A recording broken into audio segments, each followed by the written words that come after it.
After finishing AMC 1, everyone starts applying for the jobs, at least to see if they can get any opportunities. But many of these people tell me that they couldn't get the job. And one of the common reasons is poorly formatted CVs.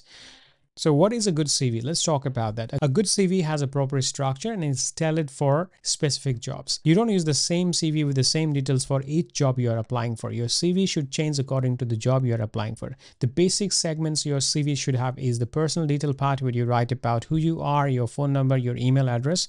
Followed by that, you should have a personal statement section where you write down who you are, what you have done, and why you are a good fit for this job, only in 2 to 3 sentences. After that, in the next part, you write about the educational details, what you have done so far, your uni you have been to, what year you graduated, and so on. And in the same segment, write about your AMC Part 1 exam date as well as your English test score and date. This way you can quickly show to the potential employer that you are eligible for the APRA registration. And if after that part you want to stand out, then you can include a link to your video resume. And in this video resume, you just talk about yourself for 60 to 90 seconds, highlighting your key skills. And now you have got the interest of your employer.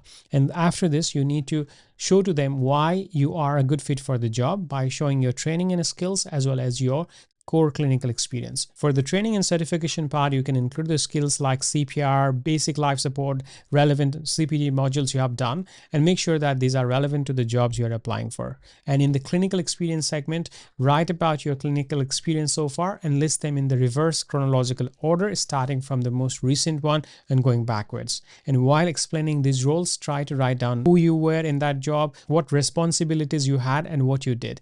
If possible, try to write some specific examples with the action verbs like managed 15 jobs in a busy emergency department and so on. This way they can see your specific skills, which they can use then to decide whether or not you are a good fit for the job.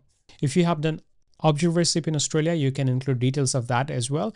And after that, if you have any relevant publications, then you can write the details of them as well. The referee segment is also important, so make sure that you have 2 to 3 referees and they know about you applying for this particular job. And if you have any Australian referees, including people from your observership, you can include them in your CV. Formatting is important. Use clean format, use clean font like Calibri or Arial, and make sure that you don't use any fancy colors or fancy layouts. And save your file in the PDF format before you send to the potential employer. So these are some of the basic things of formatting a good CV. If you're not sure how to do this, or if you need professional help, you can get in touch with our team. All the best for your job.